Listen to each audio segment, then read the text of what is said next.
Good morning, Klas. Morning. Thank you for joining me here today, the day in which Axfood released its year-end report for 2023. So with that, I would just like to hear your thoughts and your key takeaways on the quarterly performance and also the full year performance for 2023. Well, if I would like to try to summarize, and I would like to start with it, we are closing a year that has been very, eventful in that perspective, that we have seen a strong food price inflation over the year. I'm pleased to see that is now coming down. Actually, in the market, we actually saw in the end of this quarter, we saw that also volume is now start to pick up for the market, which obviously is positive. If I relate that to how we have performed, where we continue to gain market shares, we continue to attract more customers, which we are very pleased to see. We are growing 9% in this quarter compared to the market that is growing 6%. But I think that has to be seen in the perspective what we saw last year. We had a fantastic growth last year, which the market did not have. So if I take it on a 2-year stack, we actually have grown 28% versus the market's 14%. So we're pleased to see that we continue to attract new customers and continue to grow. In addition, we continue to make large investments for the future. We are continuing to drive our logistical platform. We continue to invest in our IT platform. We're also investing in our sustainability and in terms of how we can drive our sustainability focus going forward, particularly if you look at our fuel, where we're now phasing out the fossil fuels earlier than we planned to do before. So I think it's a good quarter, particularly in terms of strengthening and getting more customers into our various concepts. So you mentioned, obviously, Axfood is outperforming the market growth in the fourth quarter 2023. If we dig a little bit deeper into that, actually, Willys and Hemköp is contributing pretty much similarly to this growth. Can you talk a little bit more about that, and also, of course, the performance of Snabbgross? Yeah.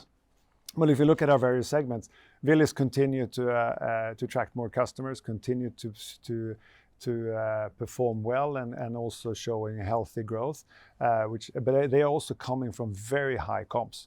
If I look at Hemköp, which is it's also even a very positive sign. It's the 5th quarter in a row that they are now growing faster than the market.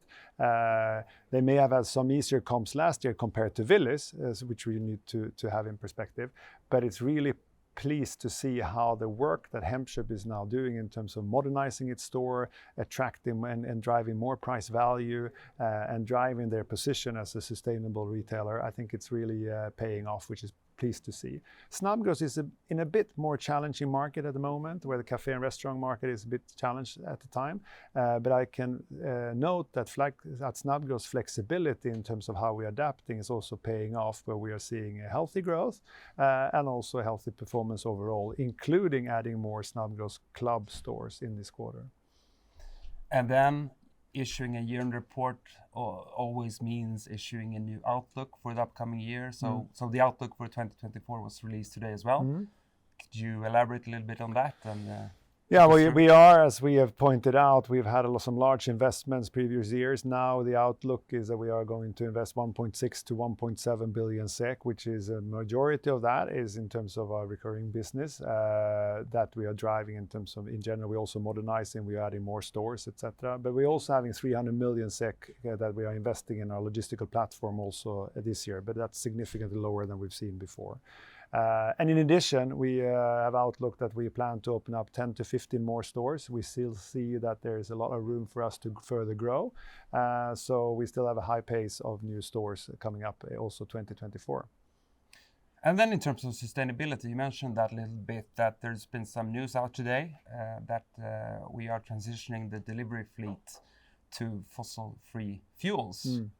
Can you talk about that, please? Yeah, but I think the whole Axfood as overall, we are driving a broad sustainability agenda. One of the most important part is obviously in terms of what the customers are buying, and so they're buying more sustainable products. And we have seen during the year with this price pressure and price consciousness that the share has dropped a bit, and we want to change that. Hemköp is driving that agenda a lot in terms of their loyalty programs, etc., and also seeing that we have higher shares in Hemköp in terms of organic, etc. So we need to drive that, and we need to continue to drive that, even if it's been some headwind in this year. And then in addition, what can we do? We are adding more solar panels into our system and driving more energy. But also, as you point out, we are adding or starting now to phase out our fossil fuels in the transports between stores and our warehouses, and to drive that faster over the coming 2-year period, which we think is a very positive, healthy investment that we're doing. I think that concludes my questions for today, Klas. Thank you very much. But if there's anything you'd like to add, I think that we are coming out of this year, again, an eventful year, and we are coming out of it even stronger, with stronger position in all our retail chains, which is positive. We're also investing a lot for the future. So we're now moving into a new year with high energy. Thank you, Klas. Thank you.